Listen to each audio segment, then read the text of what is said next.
అధ్యాయము 1వ వచనం నుంచి, మోషే మిద్యాను యాజకుడైన యిత్రో అని తన మామ మందను మేపుచు ఆ మందను అరణ్యము అవతల తోలుకొని దేవుని పవిత్రమైన హోరేబునకు వచ్చెను. 2వ వచనం చదువుతారా ఎవరైనా?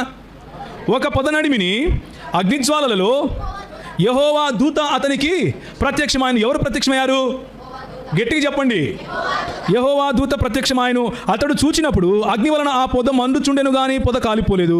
అప్పుడు మోషే ఆ పొద ఎలా కాలిపోలేదో నేను ఆ తట్టుకు వెళ్ళి చూసేదని, గొప్ప వింత చూసేదను అనుకున్నాడు. దాన్ని చూడటానికి అతడు ఆ తట్టుకు రాగానే ఆ తట్టుకు వస్తున్నాడని ఎవరు చూశారు? యెహోవా చూచిన. ప్రత్యక్షమైంది ఎవరు? ప్రత్యక్షమైంది ఎవరండి? యెహోవా దూత. ఇప్పుడు ఆయన తట్టుకు వస్తున్నాడని చూసేది ఎవరు? యెహోవా. దేవుడు ఆ పొద నడిమి నుండి మోషే మోషే అని అతనిని పిలిచాను. ఎవరు పిలిచారు? ఎవరు పిలిచారు? ఆ పొద నడిమి నుండి ఎవరు పిలిచారు? దేవుడు అని రాసిందా లేదా? యెహోవా దూత అంటారేంటి? అక్కడ దేవుడు అని రాసిందా లేదా? దేవుడు పిలిచాడు. దేవుడు పిలిస్తే ఈయనకు వినపడిందా లేదా? మరేంది యేసుప్రభు ఏంది ఎప్పుడు దేవుని స్వరం వినలేదు మీరు అంటాడు? మీకు అర్థమవుతుందా నేను అడిగే ప్రశ్న లేదా? ఇది పట్టుకుని చాలామంది అడుగుతారు మిమ్మల్ని, మీ బైబిల్లో ఎన్ని కాంట్రడిక్షన్స్ ఉన్నాయి చూసారా, ఎంత దరిద్రం ఉందో చూసారా, మీరు ఏం రాసుకున్నారో కూడా తెలియదే మీ బైబిల్లో అని ప్రశ్నలు వేస్తారు. మనము 30 సంవత్సరాలు, 20 సంవత్సరాలు, 15 సంవత్సరాలు, కొంతమంది అయితే 60 సంవత్సరాల నుంచి క్రైస్తవులంగానే ఉంటాం. ఎక్కడ వేసిన గొంగలి అక్కడే. ఏసే ఏసే ఏసే కాలు నచ్చాంది, ఏసే దీన్ని ముట్టినాయన, ఏసే ఏసే ఏసే కాలు నచ్చాంది, ఏసే చేయి నచ్చాంది, ఏసే తల నచ్చ. ఇదే మన బతుకు. కానీ కొంచెం ముందుకు వెళ్దాం.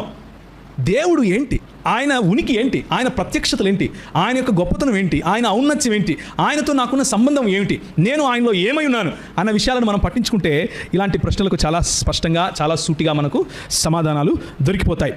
అప్పుడు దానిని చూచుటకు అతడు ఆ తట్టు వచ్చుట యెహోవా చూచెను. ఆ తర్వాత నీ పాదముల నుండి నీ చెప్పులు విడువము, నీవు నిలిచి ఉన్న స్థలము పరిశుద్ధ స్థలము అన్న తర్వాత 14వ వచనం చూడండి. అందుకు దేవుడు అంటే ఇప్పుడు మోషే మాట్లాడుతూ అంటున్నాడు, నువ్వు నన్ను పంపిస్తున్నావు, బాగానే ఉంది, ఎవరు పంపిస్తున్నారు అంటే నేనేం చెప్పాలి, ఎవరి పేరు చెప్పాలి అని అంటే, అందుకు దేవుడు నేను ఉన్నవాడను అనువాడనై ఉన్నానని మోషేతో చెప్పాను. మరియు ఆయన ఉండునను వాడు మీ యొద్దకు నన్ను పంపినని నీవు ఇశ్రాయేలీయులతో చెప్పవలెను. మరియు దేవుడు మోషేతో ఇట్లనెను, మీ పితరుల దేవుడైన యెహోవా అనగా అబ్రహాము దేవుడు, ఇస్సాకు దేవుడు, యాకోబు దేవుడు అయిన యెహోవా మీ యొద్దకు నన్ను పంపినని నీవు ఇశ్రాయేలీయులతో చెప్పు. ఎవరి దేవుడు అంట? అబ్రహాము దేవుడు, ఇస్సాకు దేవుడు, యాకోబు దేవుడు అని దేవుడు సొంతంగా తన పరిచయం ఇచ్చుకుంటున్నాడు. నేను ఈరోజు ఉదయం మన ప్రోగ్రామ్ అయిపోయిన తర్వాత వెనకాల ఒక బ్రదర్తో కలిస్తే, అన్న మీది బెల్లంపల్లి కదన్నా అన్నాడు. కాదు బాబు, నేను ప్రవీణ్ కుమారే, కానీ బెల్లంపల్లి ప్రవీణ్ కాదు. అర్థమవుతుంది కదా? నేను ప్రవీణ్ కుమారే కానీ బెల్లంపల్లి ప్రవీణ్ కుమార్ కాదు. నేను ప్రవీణ్ కుమార్ పగడాల. అలాగే దేవుళ్ళు చాలామంది నువ్వు అనుకోవచ్చు నాయన, కానీ నేను అలాంటి దేవుడిని కాదు. ఏ దేవుడిని? అబ్రహాము దేవుడిని, ఇస్సాకు దేవుడిని, యాకోబు దేవుడిని. దేవుడు తన పరిచయ పత్రికను చూపిస్తున్నాడు. దేవుడు తన ఆధార్ కార్డు చూపిస్తున్నాడు. ఇదిగో ఇది నేను. నువ్వు ఎవరిని పడితే వాడిని ప్రవీణ్ కుమార్ అనుకోబాకు. ప్రవీణ్ కుమార్లు చాలా మంది ఉంటారు నాయన, కానీ నేను వేరు వాళ్ళు వేరు అని చెప్పడం కోసం డిస్టింక్షన్ ప్రభు చూపిస్తున్నాడు. చాలామంది దేవుళ్ళు ప్రజల మనసుల్లో ఉండవచ్చు, కానీ నేను అద్వితీయుడైనటువంటి దేవుణ్ణి. ఏమని చెప్పమన్నాడు? ఇశ్రాయేలు వినుము, నీ దేవుడైన యెహోవా అద్వితీయుడు, ఆయనను పోలినవాడు ఇంకొకడు లేడు, ఆయనను పోలిన దేవుడు ఇంకొకడు లేడు. నువ్వు ఎంత కష్టపడినా నాలాంటి దేవుడిని నువ్వు సృష్టించుకోలేవు. నువ్వు ఆవును చేసుకోవచ్చు, దూడను చేసుకోవచ్చు, చెట్లను చేసుకోవచ్చు, పాములు చేసుకోవచ్చు, పుట్టలు చేసుకోవచ్చు. నాలాంటి దేవుడిని మాత్రం నువ్వు సృష్టించలేవు. నాలాంటి దేవుడిని మాత్రం నువ్వు ఊహించుకోలేవు. నీ ఊహకు అందని వాడిని, ఐఎమ్ యునిక్ అని చెప్పడం కోసం ఇప్పుడు ఇలా ఇట్లా చెప్తే నీకు అర్థం కాదు, కానీ ఓ మాట చెప్తా చూడు అని చెప్పి, నేను మీ నాయన మీ అబ్బుండాడే అబ్రహాము దేవుణ్ణి, ఇస్సాకు దేవుణ్ణి, యాకోబు దేవుణ్ణి అని చెప్పి పరిచయం చేసుకున్నాడు. ఇప్పుడు మనం ఈ అబ్రహాముకు, ఇస్సాకుకు, యాకోబుకు అసలు ప్రత్యక్షతలు కనిపించాయా అని చూడాలి. అక్కడేమన్నాడు? 5వ అధ్యాయం 2వ వచనంలో మీకా గ్రంథంలో ఏమన్నాడు?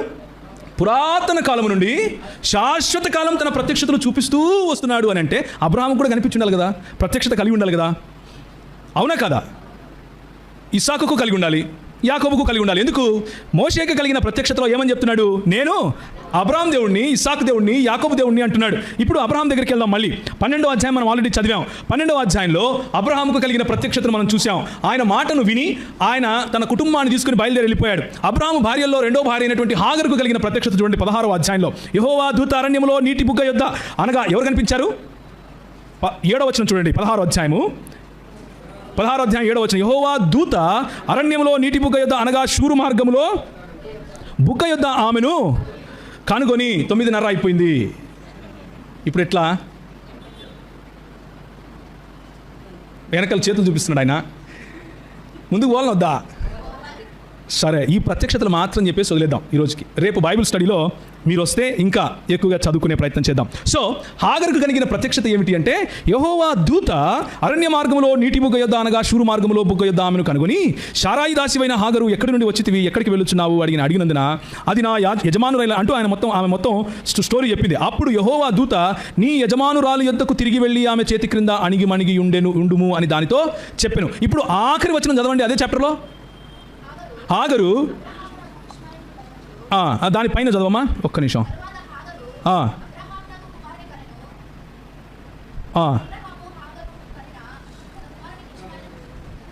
ఒక్క నిమిషం నేనే వెళ్తాను అక్కడికి. చూచుచున్న దేవుడవు నీవే అని తనతో మాట్లాడిన యెహోవాకు ఆమె పేరు పెట్టింది అన్నది కావాలి మనకు. ఆ నీటి బుగ్గకు ఓకే 13వ వచనం, అది చూచుచున్న దేవుడవు నీవే అను పేరు తనతో మాట్లాడిన యెహోవాకు. ఇప్పుడు నాకు చెప్పండి, మాట్లాడింది ఎవరు? ఎక్కడ మాట్లాడాడమ్మా యెహోవా? ఎవరు కనిపించారు అక్కడ? 1వ వచనం మనం ఏం చదివాము? యెహోవా దూత ఆమెకు అరణ్యములో నీటి బుగ్గ యొద్ద కనిపించి, యెహోవా దూత మాట్లాడింది. యెహోవా దూత ఆమెను ఆశీర్వదించి, యెహోవా దూత నేను నీ పిల్లలను ఆశీర్వదిస్తానని చెప్పి పంపిస్తే, ఇక్కడ ఆ యెహోవా దూతను ఏ విధంగా అర్థం చేసుకుంది ఈమె? యెహోవాగా అర్థం చేసుకుంది. ఏం చేసుకుంది? అది చూచుచున్న దేవుడవు నీవే అను పేరు తనతో మాట్లాడిన యెహోవాకు పెట్టెను. ఎవరు మాట్లాడారని అర్థం చేసుకుంది? యెహోవా. కానీ యెహోవా మాట్లాడటానికి వీల్లేదు కదా. మన ప్రభు ఏమని చెప్పాడు? మీరు ఆయన ఎప్పుడు చూడను లేదు, ఆయన స్వరము వినలేదు అంటుంటే, ఇక్కడేమో ఇవేమంటుంది? నాతో మాట్లాడాడు, ఆయనకు నేను పేరు కూడా పెట్టుకున్నాను అంటుంది. పెట్టుకుందా లేదా? చూచుచున్న దేవుడవు నీవే అను పేరు తనతో మాట్లాడిన యెహోవాకు ఎవరు పెట్టారు? హాగరు పెట్టుకుంది. సో అబ్రహాము జీవితంలో, అబ్రహాము కుటుంబంలో ఉన్నటువంటి హాగరుకు కలిగిన ప్రత్యక్షత. ఇప్పుడు 22వ అధ్యాయానికి వెళ్ళండి.